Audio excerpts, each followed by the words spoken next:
and you don't see him hardly anymore. And well, I don't know why, but he was great in Blazing Saddles. Well, let's was get right to my wonderful in complaint on this thing. Harvey Korman. I saw a lot of Harvey Korman, Yeah. but I want to see him I know. do his thing. You made him be straight. He was the the solid force behind this. You and him. You Two of know- the silliest men in the world, and you're playing the straight role. Harvey Korman is a straight man. He's a straight man for Tim Conway. He's a straight man for Mel Brooks. He's the greatest straight man that ever lived. He is the Bud Abbott of our world today. I mean, everybody else is Costello. And he does, nobody's a better straight man than Harvey Korman. We have given him little avenues of comedy. We have allowed him a couple of jokes, but mostly he asks the questions. And he's very good at it. And it's so good to see him again. We had lunch every day with Steve Weber, who was at our feet asking questions about Blazing Saddles, History of the World, the Carol Burnett Show, the Show of Shows. I mean, he was in like comedy history heaven. He told me that. Steven said he was kind of like, he's here, you guys are way up here, and he was just kind of like, like master's comedy class all the time. I'm not worthy, that kind of thing. Well, that's good. Did you enjoy the picture? Yes, I did. In fact, we're watching the clips back in the room in there, and it plays really funny even on the TV set, just watching that. It's got a lot of neat stuff. And your stuff, do you write it like gag, like you're writing an old TV show or something? We write the jokes last. We write a story. We write a very and then you start inserting story, and then we start inserting gags where we think they come naturally. I mean, they just ooze out of the story, and they pop out. How about writing parts for yourself? Is that a little harder or not really? No. I mean, some parts I'm just a natural.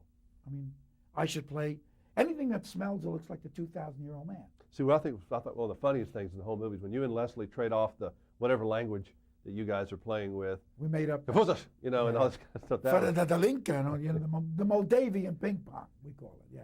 That's funny. I can't look at his eyes because if I look at Leslie's eyes, I'm finished. I mean, I'm on the floor. They're screaming with laughter. Isn't it amazing how some people, you can just look at them and start laughing? Yeah. Leslie's like that. You know why? Because Leslie's earnest. He doesn't know. He doesn't play the comedy. He plays the character. He thinks Dracula is really out to suck the blood out of necks. And he believes it. And so he doesn't realize how grotesquely, insanely funny he is. Well, he told me this gave him mental damage. He's gone to another movie and he catches himself doing the Moldavian thing. Oh, well, good evening, and how are you? Really? He's playing the next role. He said, oh my God, what am I doing here? I'm back doing the same movie. That would be a catching character to play. Oh, that's great. That's great. Yeah. He was a pleasure to work with. I normally avoid the actors. I hate to have lunch with the actors. I mean, they're animals. Let's face it, But every day we'd all get together and have lunch. We'd all have a normal lunch except Leslie. He would have sushi. Every day sushi. We'd have eel or something bizarre, But we ate tuna fish and regular stuff and salads. But anyway, we would trade stories. He told us stories of Studio One and Playhouse 90 in the old days. And then working with the Zucker brothers on the Naked Dead movies, and I would tell him stories of Blazing Saddles and High Anxiety, and just wonderful trading, joyous cinema tales.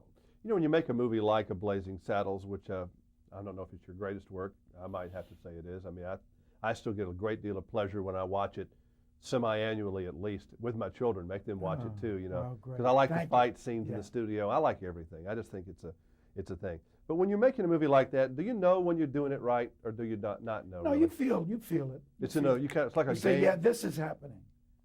You're in the middle of a movie. You're watching a scene. It's uproarious. You say, oh, thank God, this is happening. It happened 4 times in the Dracula movie, where the block comedy scenes came together. The blood scene, When the closet, you're walking out, walking into the closet, that has to be one of them. You sit down, you stand up. Yeah, that works. That's a great scene.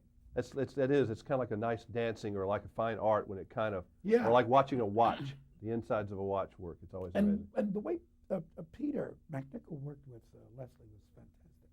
It was like they were a team, like they were working for years. Well, Peter studied Abbott Costello and those kind of people, and he has appreciation for the classics. Oh, he's brilliant. He's a brilliant kid. And we were lucky to get Steve Weber from Wings and Amy Asbeck from both Wings and Maid Marian, from Robin Hood and in Type. And Lizette Anthony is English. I didn't know that. I thought she was American. She played this American stewardess with Sidney Pollack in Husbands and Wives. Right. I had no idea. I said, no, I need one English girl. Her agent said, no, she's English. I said, no, I just saw her in the Woody Allen movie. She's an American. said, no, she could act. Anyway, she came, she read, I fell at her knees. I said, you're fantastic. Good seeing you again. Great seeing you again. I've seen Anne Bancroft and Mel Brooks in this year. Right. It's been a great year.